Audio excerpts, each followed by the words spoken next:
Oi, vem cá, mas vem aqui pertinho de mim. Começamos o Pode Sim da Inclusão, realização do Instituto Você Nunca Andará Sozinho, do Formem da Secretaria Nacional da Pessoa com Deficiência e do Ministério dos Direitos Humanos e Cidadania do Governo Federal.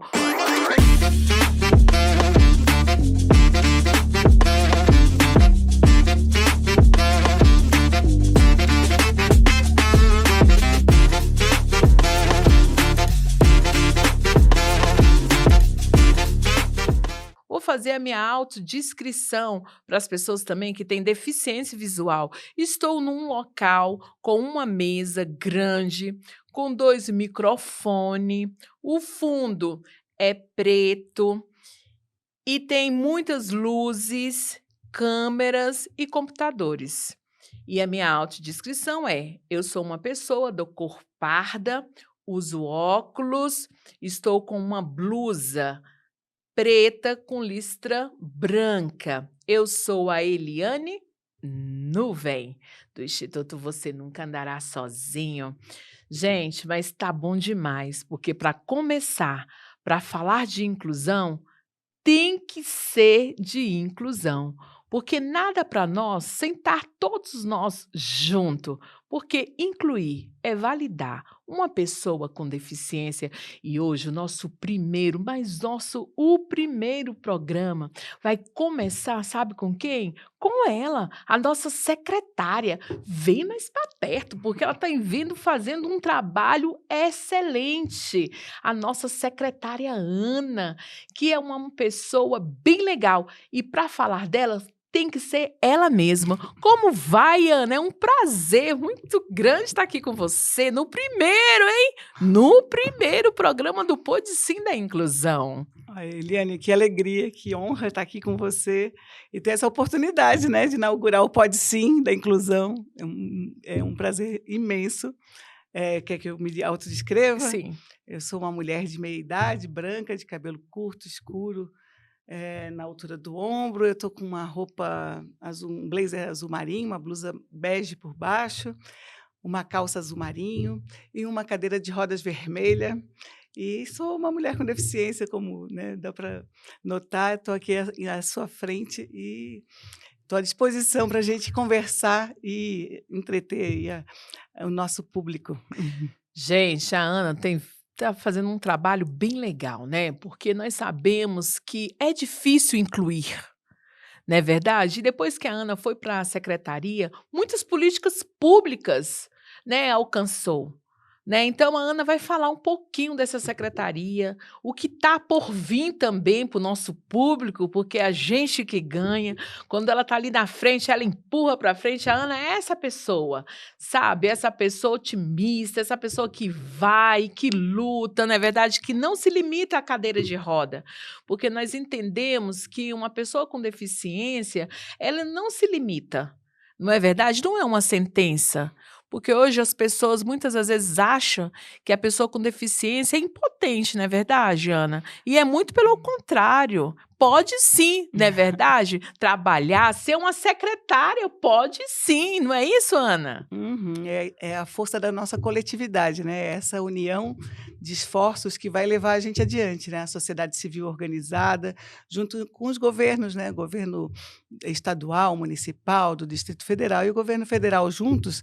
É assim que a gente entende que tem que fazer política pública que saia do papel da lei e vire parte do cotidiano das pessoas com deficiência. E a gente tem muito para fazer ainda, né? Então tem um histórico, né, de muita lacuna, muita coisa para se fazer, muito recurso público que tem que chegar lá naquela população para que a gente tenha todos os direitos, igualdade de oportunidades, porque muitas vezes as pessoas não conhecem, porque a gente não está presente lá na escola, não está presente no posto de saúde, na vida social, na cultura, e a gente quer que as pessoas com deficiência tenham o direito, as suas famílias tenham o direito, tanto quanto qualquer outra pessoa. Foi muito bonita a nossa conferência, né, Ana? Fala um pouquinho dessa conferência que foi bem legal. É, Que pena que eu não participei, hein, Ana, problema de saúde, mas me fala aí um pouquinho, porque o pessoal quer saber, né, o que teve, o que do que vai ainda acontecer, né, porque a políticas públicas adquire com dia a dia, né, buscando informação, não é isso, Ana? É. A gente fez um processo conferencial, onde o ano passado houveram as conferências municipais. Mais de 500 municípios participaram, fizeram a sua análise de como é que está a política pública para a pessoa com deficiência lá no seu município. Dos municípios elegeram delegados para as conferências estaduais, que aconteceram no início desse ano, Que legal. e nas conferências estaduais discutiram propostas que vieram para a Conferência Nacional. Vieram 649 propostas. Elas foram sistematizadas, organizadas por 5 eixos. E daí a gente conversou sobre o cenário atual e futuro da implementação de políticas públicas para as pessoas com deficiência, apontando demandas de acessibilidade, por tecnologia assistiva, para enfrentar a violência e o capacitismo, né, que é a discriminação em razão de deficiência. A gente teve uma agenda muito grande também por uma campanha de viabilidade da relação entre o governo federal, os governos estaduais e municipais. E uma promessa de ter um fundo nacional, um fundo interfederativo, que chegue do governo federal até o município, porque é no município que a vida acontece, que as pessoas estão no território fazendo o seu dia a dia, e a gente precisa, sim, alcançar essa população que está tão carente, né, de política pública.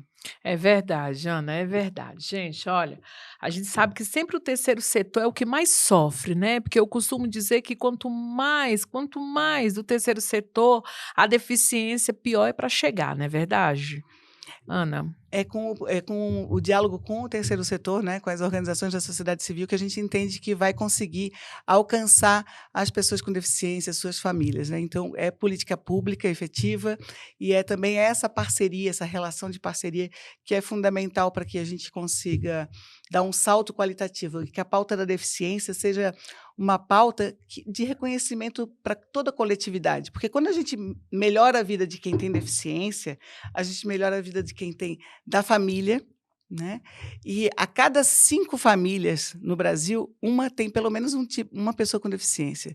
Então, olha só quanta gente a gente beneficia. E assim, se beneficia todo o território, né. A acessibilidade, por exemplo, é um bem coletivo, né, a acessibilidade das nossas calçadas, das nossas ruas, dos nossos transportes, da nossa escola, do posto de saúde, da cultura. Aquilo ali vai beneficiar e dar autonomia para quem tem deficiência.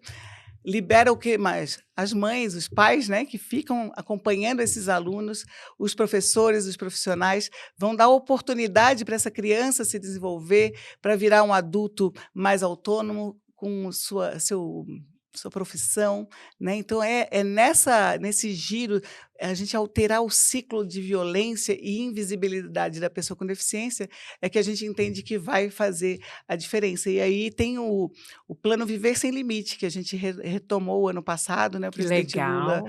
assinou, e a gente ainda tem muitas ações para fazer, algumas já saíram do papel, né, por exemplo, os ônibus do caminho direto para a escola, né, aqueles Que ônibus legal. acessíveis. São 1.500 ônibus que precisam chegar, né, na primeira etapa do Viver Sem Limite, é a entrega de 1.500 ônibus para que as escolas tenham essa oportunidade de levar seu aluno com deficiência, né, todos os ônibus com, Uma acesso para rampa. cadeira de rodas, né, então é muito Que importante. legal, Ana, mas vai me falando mais, porque tá todo mundo aí perguntando: Uhum. "Vai vir mais projeto?" Vai sim, gente, espera só um pouquinho, mas Uhum. acalma um pouquinho, viu, porque hoje a Ana, né, nossa secretária, hoje ela veio que veio para trazer muitas informações para vocês. Acompanha nossas redes sociais, pode sim da inclusão.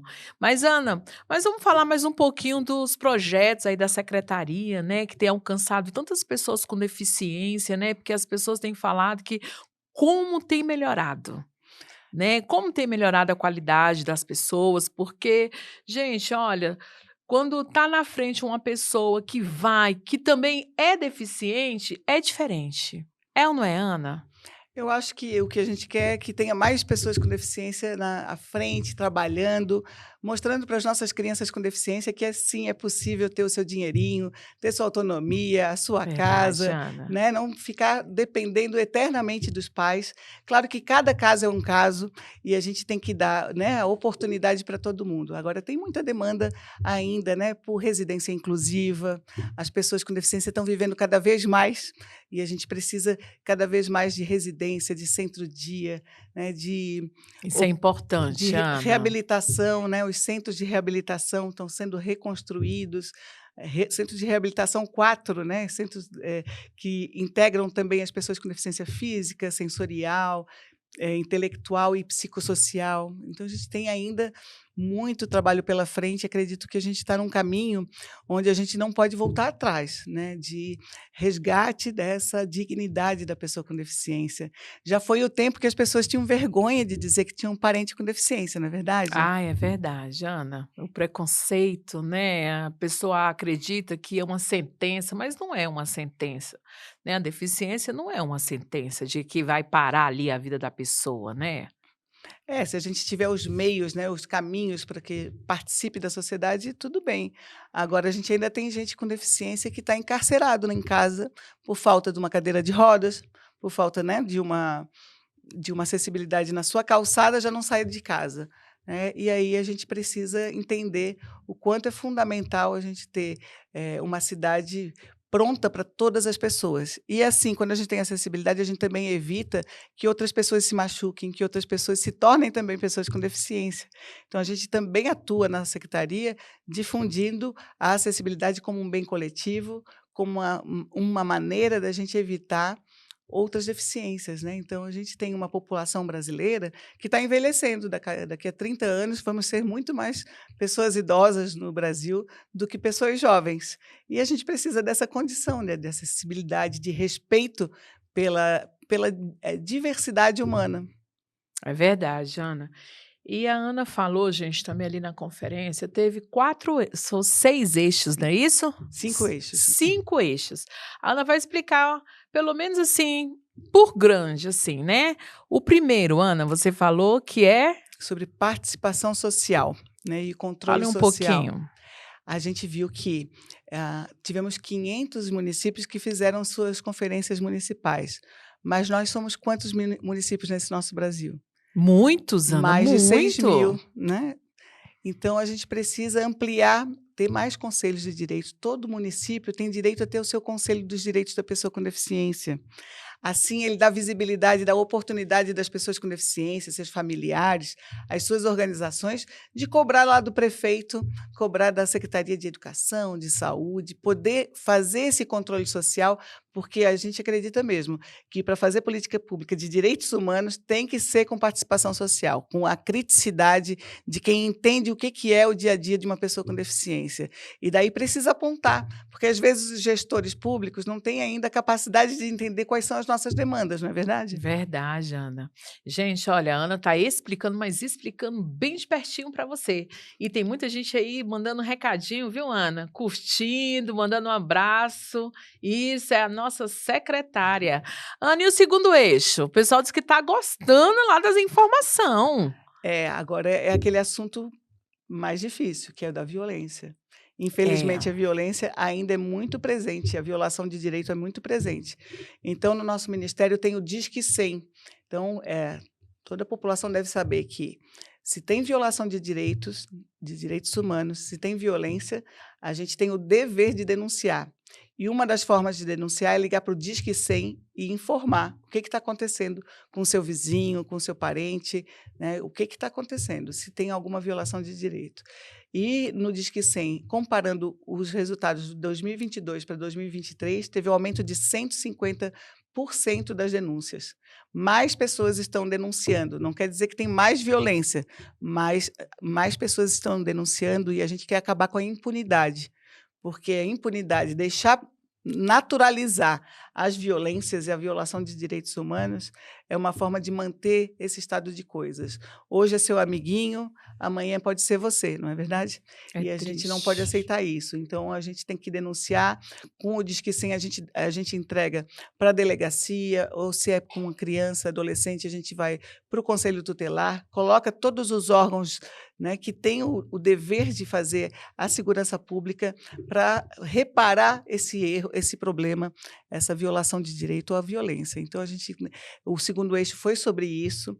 A gente apontou que, em alguns territórios onde é mais distante o poder público, é mais fácil ter violência, como as regiões isoladas, o meio rural, a região, por exemplo, de Ribeirinhos, a população que está nas favelas, naqueles morros, que não tem acessibilidade no morro. Então, a gente precisa reconhecer que alguns territórios são mais vulnerabilizados do que outros. A gente teve também, lá na conferência, a participação dos delegados do Rio Grande do Sul, Que legal, que Ana. sobreviveram, né, assim, que sobreviveram daquelas enchentes. Então, essa agenda também das crises climáticas e a priorização do atendimento da pessoa com deficiência também foi tratado lá. Nossa, que legal. Foi bem produtivo, hein, Ana? O pessoal do Rio Grande do Sul só pôde vir para a nossa conferência aqui em Brasília, porque a FAB, as Forças Aéreas Brasileiras, trouxeram eles de avião, né, da FAB para cá. É um marco isso aí, foi um marco, gente, essa conferência foi um marco, viu. Ana tá de parabéns. E vamos embora lá para terceiro eixo, né, Ana. No olha, gente, mas que legal, todos vocês participando, mas tá bom demais, viu. Mas tá bom demais. Vamos embora, Ana, vamos embora que o pessoal diz que quer que você fale agora. Vamos embora. É da acessibilidade, né, aquela Justamente. agenda grande que a gente tem ainda, e precisa ter o quê? Orçamento público para isso. E o que a gente está falando? Como é que a gente vai financiar a política pública para as pessoas com deficiência? Porque uma coisa é a gente ter boa vontade, agora sem dinheiro a boa vontade não chega, né? Sem o dinheiro público, né, a gente priorizar. Então, foi o debate que a gente fez sobre o financiamento das políticas públicas, a necessidade de ter um fundo nacional, os fundos estaduais e o fundo municipal. Porque daí, cada um contribuindo com a sua parte, a gente vai conseguir alcançar mais rapidamente aquela pessoa que está lá naquele município, por menor que seja o Pequenininho, né, Ana, município. longe. Nossa, gente, é muita, mas é muita. É incluir, né, sempre é bom incluir. E tinha muita mãe também lá, né? Eu lembro bem na conferência, tinha uma mãe e teve uma hora que ela berrou: olha, não esquece o meio rural, porque o meio rural tem muito Nossa. desafio, não é mesmo? É verdade, Então, a Ana. gente Eu ainda fico precisa. imaginando aqui, a gente já tem tanta dificuldade no Distrito Federal, imagine nos municípios pequenininhos. É a política de emprego, por exemplo, né. Então agora, esse mês de agosto, eu vou estar indo numa experiência que é a inauguração da horta inclusiva, onde está empregando pessoas adultas com deficiência intelectual numa horta, gerando o quê? Né, gerando alimento para aquela região, para aquela.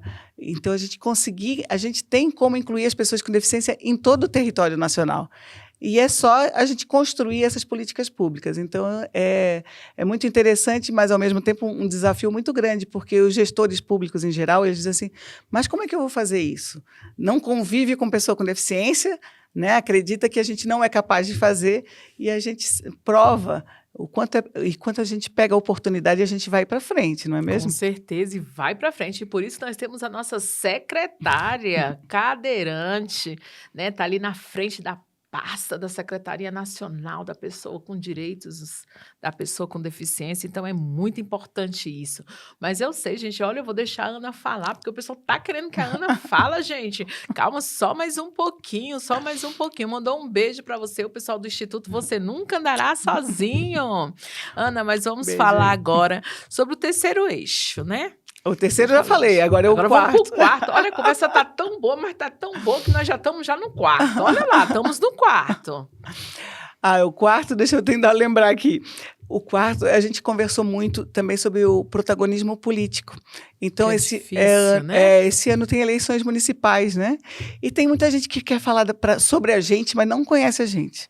E aí é É que. aonde que tá os problemas, né, Aham. Ana? É onde que tá os problemas que as pessoas acham que se toma o direito, né, sendo que não vive, não convive, não sabe o que é realmente a É. pessoa com É deficiência, é naquela muito hora da difícil eleição isso. municipal que a gente passa a mão na cabeça da gente, dá beijinho, vai lá na Justamente. nossa entidade, na nossa organização, promete e daí depois, E né. vai embora, né, Ana? Então a E a gente gente continua ali com a deficiência, né, daí a Ana? gente conversou sobre a necessidade da gente ter pessoas realmente engajadas, pessoas com deficiência, engajadas, se formando liderança no seu território. Então é muito importante que né, a sua organização, você nunca andará sozinho, consiga dar aquele gás assim, para aquela criança, aquele adolescente ter vontade de lutar pelos seus direitos e pelos direitos daquela coletividade. Então acho que a gente tem um trabalho bastante bonito nesse sentido e tinha muita gente com deficiência lá Que legal. protagonizando essa agenda. A gente falou também de arte inclusiva, e que arte inclusiva é com acessibilidade e é também com trabalhadores com deficiência da arte. Que legal, Ana. Artistas, atores, roteirista.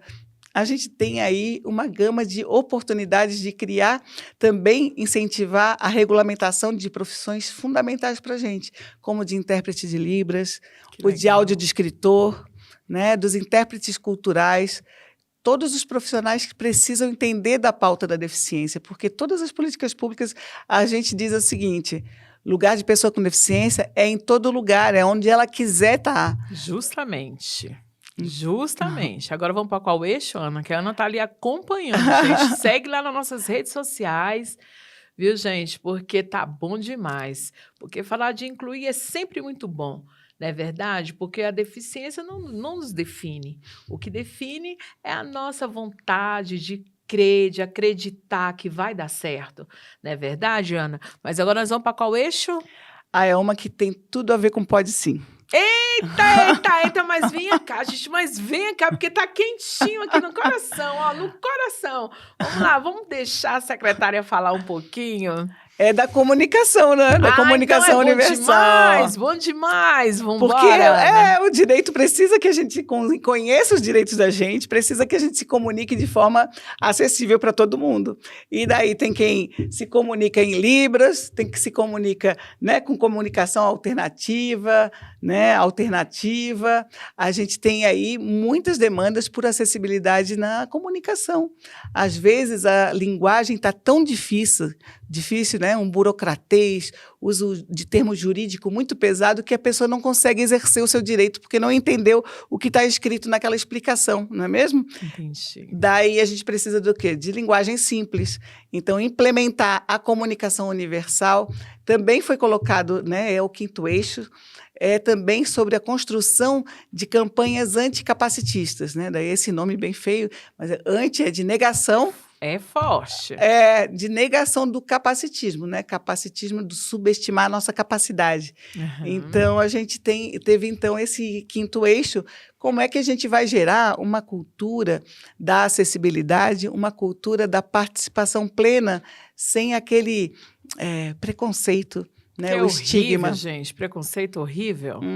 Que tenta, às vezes, acabar com a nossa própria autoestima. Então, tem gente que acha que é porque é pessoa com deficiência que não vai casar, é pessoa com deficiência que não vai se desenvolver na profissão, ou que não vai poder ser um candidato a presidente do Brasil. Isso é possível para qualquer outra pessoa. Inclusive, nos Estados Unidos, já teve pessoa com deficiência presidente do Brasil, dos Estados Unidos, né? Sim. E pouco se fala. Já teve faraó lá no Antigo Egito, pessoa com deficiência, né? Mas a gente ainda, no Brasil, precisa conhecer essas histórias, né? As histórias de pessoas que... Superação, né? Que superou, que chegou até o final, na verdade. Isso é muito importante, né, Ana? Para as outras pessoas também, incentivar também, né? Que não ficar ali naquele mundozinho pequenininho, que às vezes a pessoa pensa assim, vou ficar aqui porque ninguém vai me ver. Muito pelo contrário, a pessoa tem que ir mesmo, né? Tem que ir atrás do seu objetivo e ir até o final, que pode ser até mesmo um presidente deficiente. Sim, deficientes são as instituições, muitas vezes, né? Verdade, Ana. Isso daí, é verdade. A gente diz que o capacitismo ele é institucional, né? Ele está na nossa cultura, né? Subestimar a nossa capacidade ainda está na nossa cultura. E a gente vence como? Vence conhecendo mais pessoas com deficiência, convivendo com pessoas com deficiência, oportunizando políticas públicas garantindo direito e voz, né, e expressão de todo mundo. Cada um faz do seu jeito, tem a sua cultura, seu jeito de falar, e tudo é válido, né? E a gente tem muito a aprender com as pessoas com deficiência. Eu, por exemplo, desde que me tornei mulher com deficiência, eu já tinha 31 anos quando eu me tornei mulher com Mas me deficiência. conta aí, Ana, você quer dizer que você não era deficiente, é isso? É, eu não tinha deficiência, Você não. não nasceu deficiente. Não, eu tive um acidente, eu fui subir numa rede de descanso e a coluna onde tinha o gancho da rede caiu em cima de mim. Daí provocou uma lesão na medula e eu fiquei paraplégica. Então isso já vai fazer mais de 20 anos. Você tinha 31 anos, 31 Ana? anos, era professora de educação física da rede municipal de Florianópolis. E daí a vida muda muito, né? Eu já trabalhava com educação inclusiva, então já tinha alunos com deficiência, mas muda muito. Então foi um impacto bastante grande, Forte. mas eu tive a oportunidade de uma família que me apoiou muito, muitos amigos Família é um apoiando. eixo, né? A família é tudo. A família, eu costumo dizer que é tudo. Né? Que é onde empurra, onde impulsina, onde fala assim, vai dar certo, e você pega ali na mão, principalmente da sua mãe, que é linda, viu, Ana? Conheci a sua mãe maravilhosa, e dá para ver assim que ela tem uma aura bem tranquila, mas ainda bem que você tem uma família ali no eixo. Mas atinge todo mundo, né? É um É um baque. baque, né? É um baque. Isso. Porque com 31 anos na flor, né? Uhum. No caminho. E daí a gente teve essa oportunidade. Já tinha a minha profissão, tive que trocar de profissão. Daí foi quando eu vim me mudar para Brasília, estudar para concurso. E daí continuar defendendo os direitos humanos, porque eu já era isso que eu fazia mesmo. Uhum. Então, mas é isso, essa oportunidade que a vida dava para a gente de construir a diferença. Eu acho que essa possibilidade da gente dialogar e a gente fortalecer os laços sociais é fundamental. Então, a gente não se sentir sozinho, por isso que é tão bonito o nome do seu instituto. Essa é o jeito que a gente tem de fazer um Brasil melhor para todo mundo. Ana, olha, como vocês sabem que eu tenho 2 filhos, e um dos meus filhos é autista, suporte 2, viu, Ana? E quando o Lucas, eu peguei o diagnóstico do Lucas, quando o Lucas tinha 3 anos e 2 meses. E aí eu passei a estudar, né? Eu sou uma psicopedagoga também, para lidar com o Lucas, porque praticamente 13 anos atrás não se falava tanto de autismo. Não é verdade? Então eu passei por muitas dificuldades, mas muitas dificuldades mesmo. A aceitação da família, a aceitação da escola, porque naquele tempo o Lucas, quando ele foi diagnosticado, ele foi suporte 3. Então o Lucas não era verbal. Lucas não era verbal. Lucas veio falar depois de terapias, e muito, viu, Ana? Porque o Lucas veio passar a falar depois de 10 anos. Hoje o Lucas ele é todo funcional. Ele é todo funcional. Porque, gente, vou falar aqui um segredinho para vocês. Eu tinha morrer medo de eu morrer e deixar o Lucas.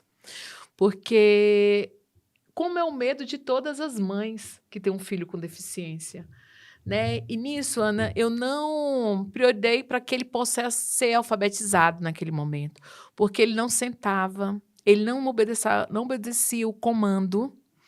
Ele simplesmente batia muito, Ana, ele batia muito, ele desorganizava.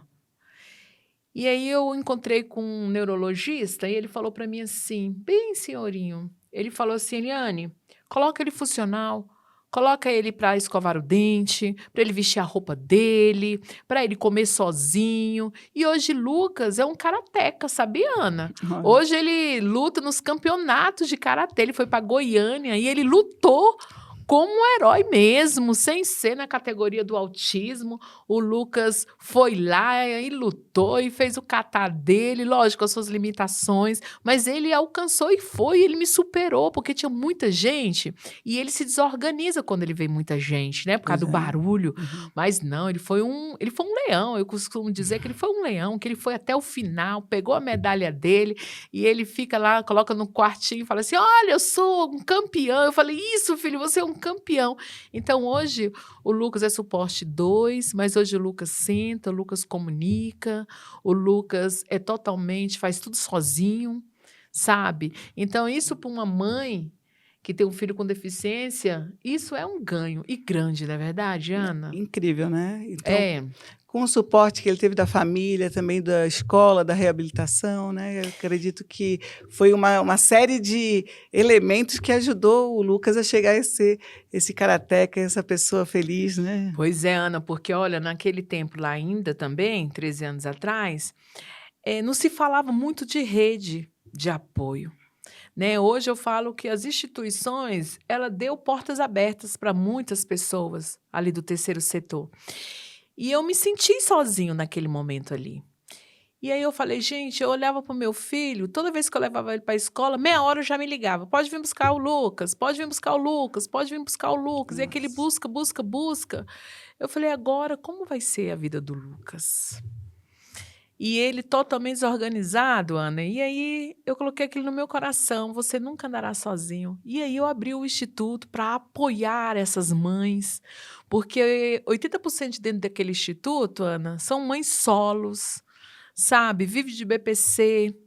Então o que que a gente faz? A gente tenta empoderar essas mulheres, Sim. para elas aprender a fazer um crochê, fazer um pão, porque elas também têm que se sentir útil, Uhum. não é verdade? Porque é muito difícil você lidar com a deficiência, não é fácil, Ana, quando você luta sozinho. Então, eu estava até conversando com a nossa doutora Neuza, nossa amiga, psicóloga, eu tenho falado que o cuidar dessas mães com deficiência é muito complicado. Por que que eu falo que é muito complicado? Porque eles não têm nem tempo de procurar apoio. Exatamente. Porque é tão difícil achar ali, aqui em Brasília, é tão difícil achar Uhum. apoio, que você acaba largando para lá e você cuida do seu filho, e você tem que estar ali levando para terapia, para a escola, às vezes um médico, às E vezes geralmente é a mãe, volta, né? e por aí vai indo, E sabe, geralmente é Ana? a mãe, se não é a mãe, é a avó, a rede é Justamente. sempre feminina, né, em geral, a regra é que geralmente é a mãe que se sobrecarrega, né, a carga mental dessa Justamente. mãe, né, é muito grande, né, a preocupação dessa mãe se o seu filho vai estar sendo bem cuidado na escola a hora que ela não está junto com o filho, essa questão do envelhecer, né, e como é que fica o meu filho depois. É o mais difícil, Ana. Eu acredito que é o mais difícil para essas mães que têm um filho, que eu falo que é mais do que especial, porque meu filho é especial, assim, que de amor. Porque eu não limito ele, sabe, Ana? Eu amo mesmo, Sim. sabe? E respeito também as limitações dele. Porque muitas das vezes a pessoa que tem um filho PCD, ele acha que aquela criança, ele não pode voar, mas ele voa. Ele tem pouso também. Na verdade, mesmo que seja lento, Tem mas que vai chegar no mesmo destino. Tem que estimular a autonomia, né, então é muito importante. Eu lembrei de te falar que tem a Política Nacional do Cuidado em Construção, né, Olha, olha aí, cuidar de gente, isso é quem legal. Venha cá, mas venha é, cá que a Ana vai falar sobre isso agora. Bora, Ana. o que a gente identifica é isso, assim, ah, antigamente achava, por exemplo, né, vou dar um exemplo, que as pessoas com síndrome de Down viviam um pouco, né, até os 40 anos, por aí. Hoje em dia já se percebe que com o aumento da qualidade das terapias, as pessoas estão ficando idosas, né, Que com legal, deficiência, né, cada vez Ana? a estimativa de vida aumentando. E esses pais estão ficando mais idosos, com dificuldade de cuidar dos seus filhos já idosos, né, com deficiências intelectuais mais, né, que requer mais cuidado. Então, o que a gente está apontando é que só a família não vai mais dar conta, né, desses cuidados.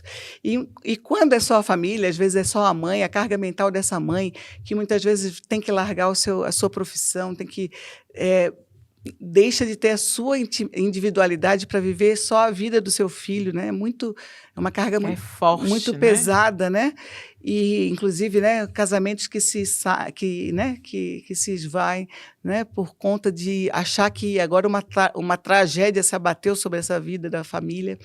Então, a Política Nacional de Cuidados, ela visa atender tanto a pessoa idosa, né, aquela, né, que tem, requer cuidados, né, da vida diária, a pessoa com deficiência, que requer os cuidados mais básicos também, quanto a pessoa que cuida, porque a qualidade de vida dessa pessoa também é necessária, né. Então, às vezes, uma mãe, ela recebe, né, fica com o cuidado do seu filho que recebe o BPC, esse filho, né, uma hora pode acontecer, falece, no mesmo dia essa mãe perde o filho, o benefício, né, é extinto no dia do falecimento do seu filho, e ela, depois de tantos anos fora do mercado de trabalho, ela vai ter que prover a sua vida, né, sem o seu filho e sem O aquele benefício, benefício. sem uma segurança previdenciária, por exemplo, né?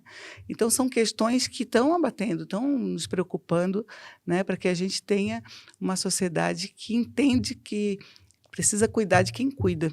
Então, essa política nacional do cuidado está brotando, né? Teve um grupo de trabalho que se desenvolveu, a entrada dele, a gente do Ministério dos Direitos Humanos e da Cidadania participa, principalmente na agenda da pessoa idosa e da pessoa com deficiência, e a gente está entendendo que o caminho a gente tem que dar entrada pela avaliação biopsicossocial da deficiência, ver qual é a demanda que tem aquele indivíduo com deficiência, para que ele construa a autonomia dele, para que a gente consiga aliviar o peso, né, a pressão também de quem cuida. A gente entende que é com política pública e também com esse olhar atento para quem cuida, né? Ai, como é bom. Gente, olha, por isso que eu falo que quando eu falo com a Ana, eu falo como se estivesse dentro de casa, porque para falar de inclusão, não pode deixar a nossa secretária, porque é uma pessoa totalmente de inclusão, né? Como é bom conversar com ela, né? Ela explicando direitinho, né? Eu tô vendo as curtidas, gente. Um beijo no coração de todos vocês, viu? A Ana é essa pessoa mesmo, tão simples, né? Isso mesmo, a Ana é essa pessoa. Ana, mas nós falamos, mudando, a gente conversou tanta coisa, já falamos todos os eixos, não falamos, Ana? Acho que sim, sim. E te resume, assim, o que mais te tocou nessa conferência, Ana? Olha, a alegria do povo ser ouvido.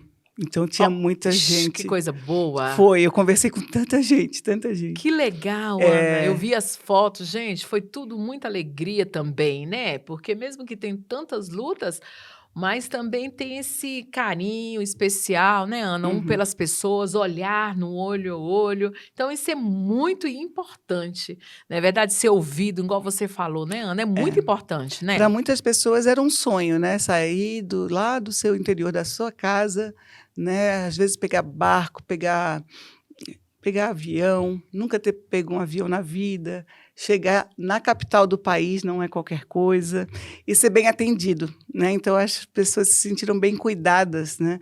A gente tinha lá dentro do ambiente da conferência, uma oficina de cadeira de rodas, porque éramos mais de 100 cadeirantes naquele lugar. E eu fui uma das primeiras a usar. A minha cadeira de rodas E furou o aí, Ana, pneu, me fala como é que foi a emoção? o pessoal arrumou a minha cadeira, trocou o pneu da minha cadeira no mesmo dia, né, então imagina, se não tivesse a oficina, eu ia estar lá com a cadeira com o pneu furado, ia ser mais difícil a minha vida. E daí a gente teve essa oportunidade de ter isso. Tinha o espaço também para descompressão, para aquelas, né, porque o ambiente de conferência é muita gente, muito barulho, muitos sons, muitas luzes, e daí Aham. tinha uma salinha também para a gente poder acalmar, diminuir o excesso, né, de sensibilidades. Então, para o pessoal autista, por exemplo, tinha um cantinho lá com silêncio, escuro, tinha até uma toquinha onde a pessoa podia Que ficar lá, legal, descansar um Ana. pouquinho, né, para poder depois voltar ao ambiente da conferência. Então, tinha atividade cultural, um clima de muita cooperação entre as pessoas. E o presidente Lula esteve lá no final, Que legal. lá ele assinou um decreto do SIS-TEA, o Sistema de Informação sobre as Pessoas Autistas. Então, a partir do SIS-TEA, as pessoas, o Estado e o município, ele vai poder fazer uma parceria com o governo federal e vai dar informações para a gente ter mais informações sobre as pessoas autistas do nosso país, né? Nossa, gente, Então, que legal. Oh, isso é legal demais, é um marco, viu? Nunca mais se ouviu se falar tanto de inclusão, né, Ana? aham, daí teve a ministra do Planejamento e Orçamento estava lá, ela também assinou um documento, também se comprometendo com a avaliação biopsicossocial da deficiência, para a gente continuar a execução, né, da avaliação. A ministra de Gestão e Inovação dos Serviços Públicos assinou uma portaria, junto com o ministro Silvio de Almeida, para que a gente tenha, dando um prazo para os gestores públicos federais fazerem a sua análise da acessibilidade do prédio público e um plano de acessibilidade. Em até 180 dias, eles botarem, né, publicarem qual é o seu plano de acessibilidade para eles cumprirem, né? Então, a gente tem no governo federal 15 mil prédios públicos, imagina, Nossa. todo esse país. E eles precisam estar todos acessíveis, né? Uhum, com certeza. Nada para nós sentar todos nós juntos, né, Ana?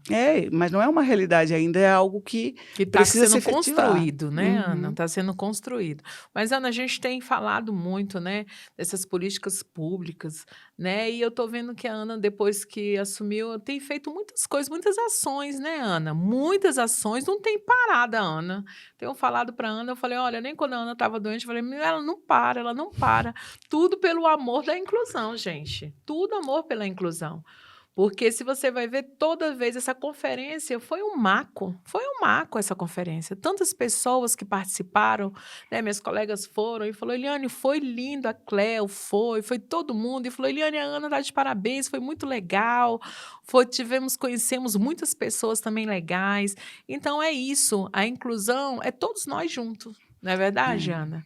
Mas me fala aí, Ana, a sua próxima ação, Ana, que eu quero dizer, o pessoal está perguntando, Ana, olha, quer estar perguntando qual que é a próxima ação. Olha, a gente está começando a preparar a nova eleição do CONAD, do Conselho Nacional dos Direitos da Pessoa com Deficiência.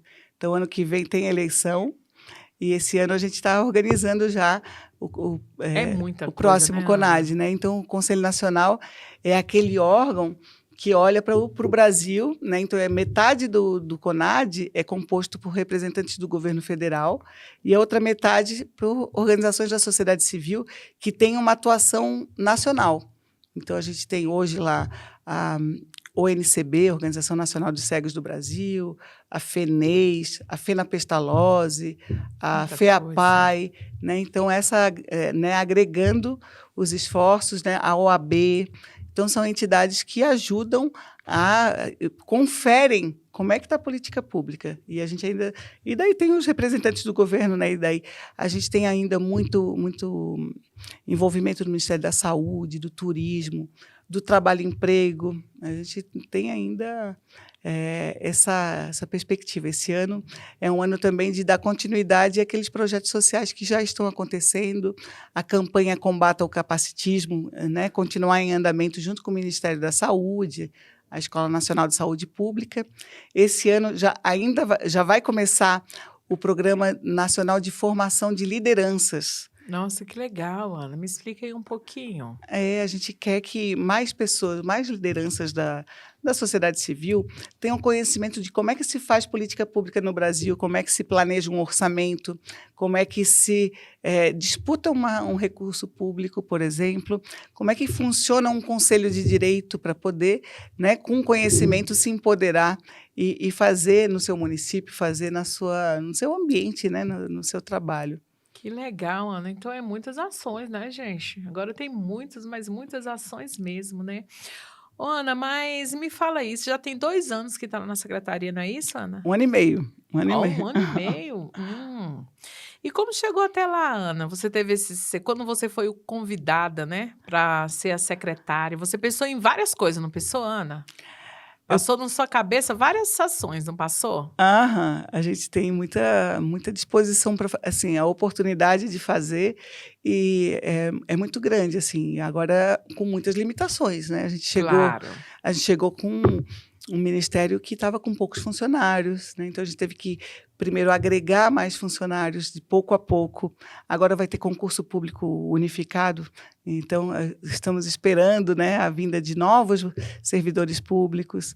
Que Então, legal, tem um Ana. desafio grande.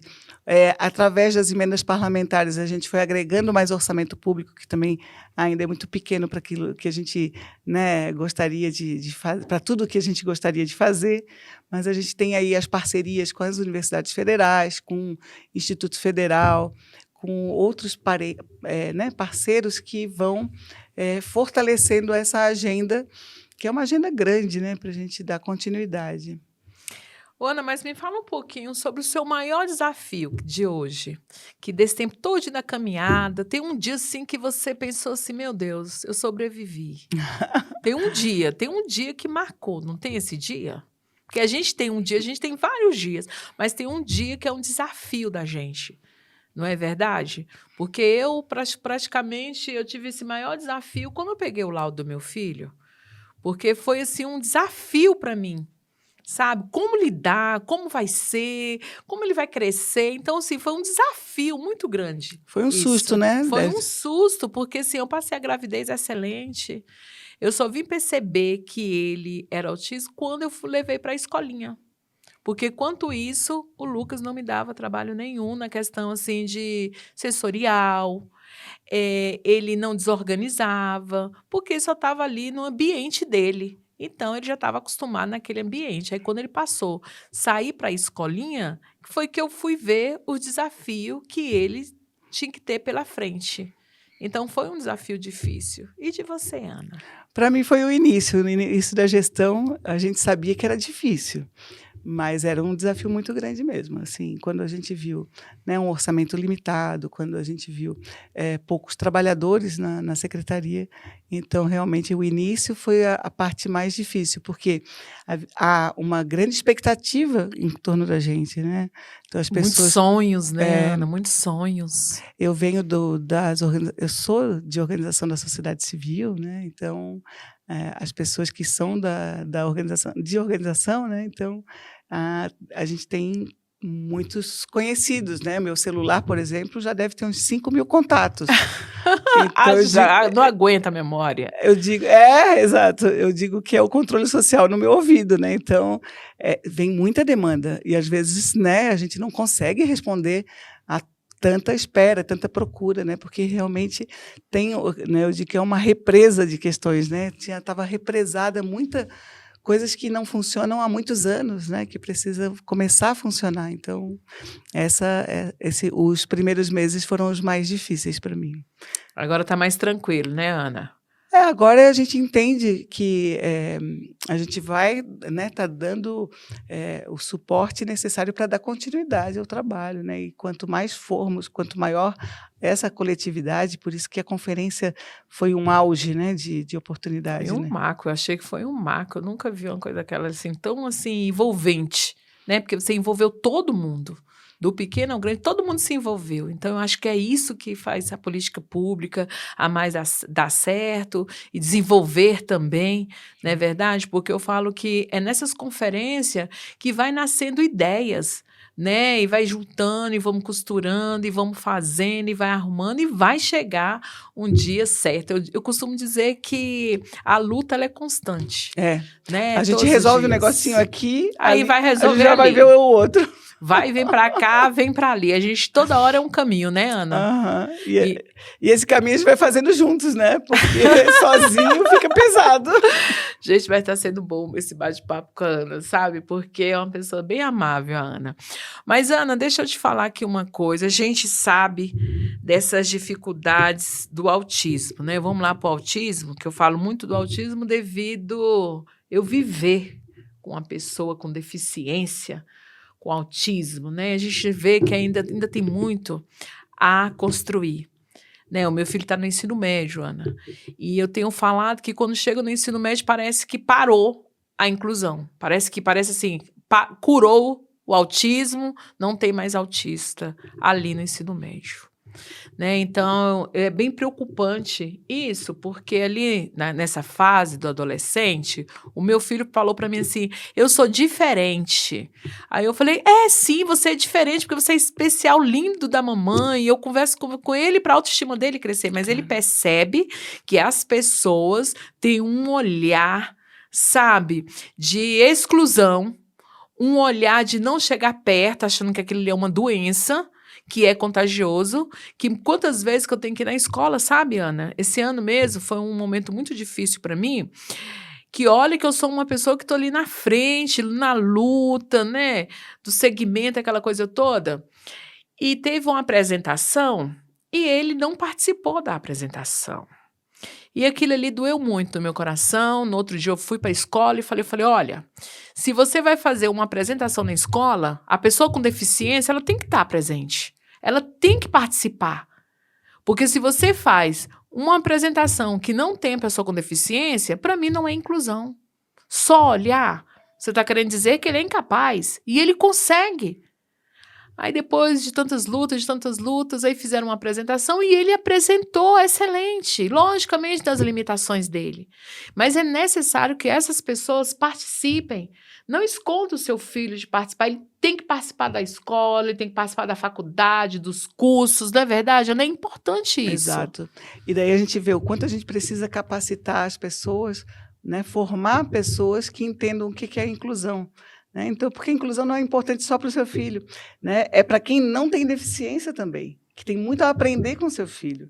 E isso é incrível, né? O quanto a gente ainda precisa formar seres humanos para entender o que é direito humano, né? O que é, porque, né, a falha não é do seu filho, não é sua. A falha é de uma estrutura social que ainda, né, essa instituição, a escola ainda precisa aprender mais e ter essa esse reconhecer, né, de dizer assim, eu não sei fazer, mãe, vamos pensar comigo como é que eu vou Para agregar seu filho participar. para participar, né, junto com os outros alunos. E a gente tem tanto ainda a aprender. Eu acho que a formação dos agentes públicos é um dos grandes desafios meus.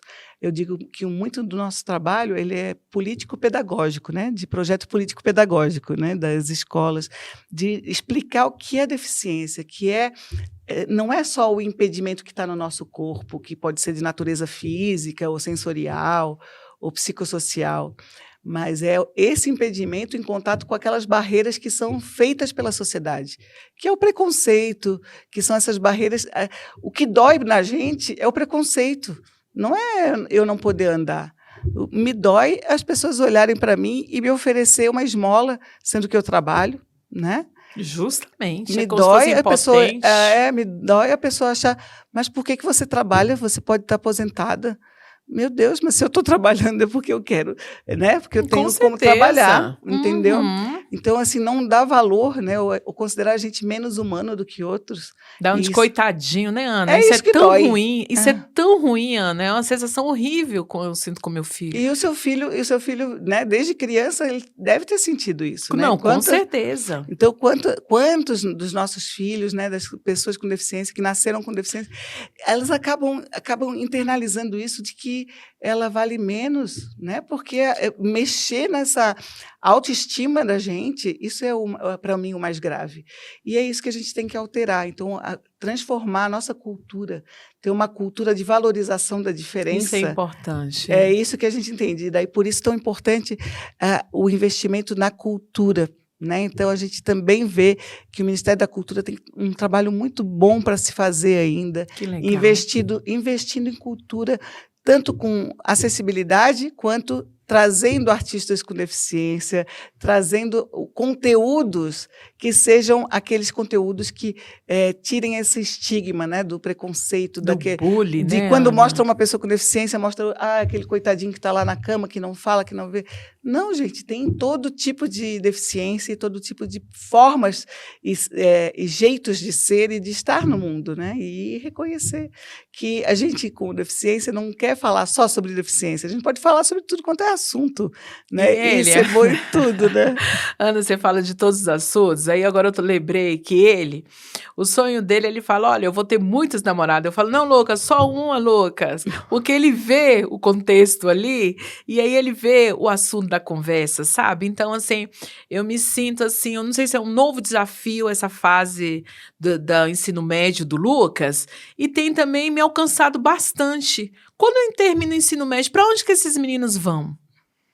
Eu analisei esses dias, para onde que vão mesmo? Será que para, o autismo cura?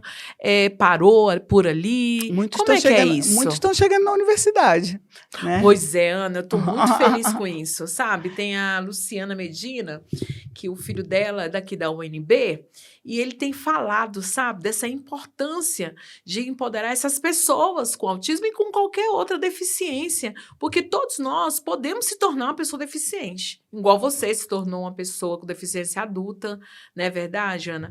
Então, assim, gente, eu também me tornei uma pessoa deficiente, eu tive afasia da fala, né? O que que é a afasia da fala? É que a parede está preta, mas eu tenho ciência que é preta, mas eu falava branca, no meu cérebro. Olha, Então, assim, foi muito difícil também para mim, Ana, foi muito difícil isso para mim. O médico me falava comigo, eu compreendia o que ele estava me falando, mas quando eu dava a resposta, eu falava ao contrário. olha só. Você está entendendo? Então, assim, foi um desafio, sabe? Tive que fazer muita terapia com fono para que eu possa trabalhar, porque deu o início, quando eu fui para a UTI, deu o início de derrame, então deu um problema em mim, deu C, deu um derrame, e desse derrame deu deficiência. E tocou bem na fala. Então, assim, e eu superei tudo isso, então pôde sim, é uma superação também, que pode sim a pessoa com deficiência também ser um professor, ser uma secretária, não é verdade, Ana? Ser um estudante de universitário e por aí vai indo. Mas, Ana, fala mais um pouquinho dessa secretaria. A gente está coordenando o Viver Sem Limite. Então, o que acontece? Nós passamos, acompanhamos o que cada ministério está fazendo na promoção dos direitos da pessoa com Que deficiência. legal, Então, por Ana. exemplo, o MEC tem várias ações, a educação bilíngue, a formação de professores e gestores públicos para fazer a inclusão. Tem uma série de ações e a gente acompanha, faz o monitoramento de como é que está, em que nível está.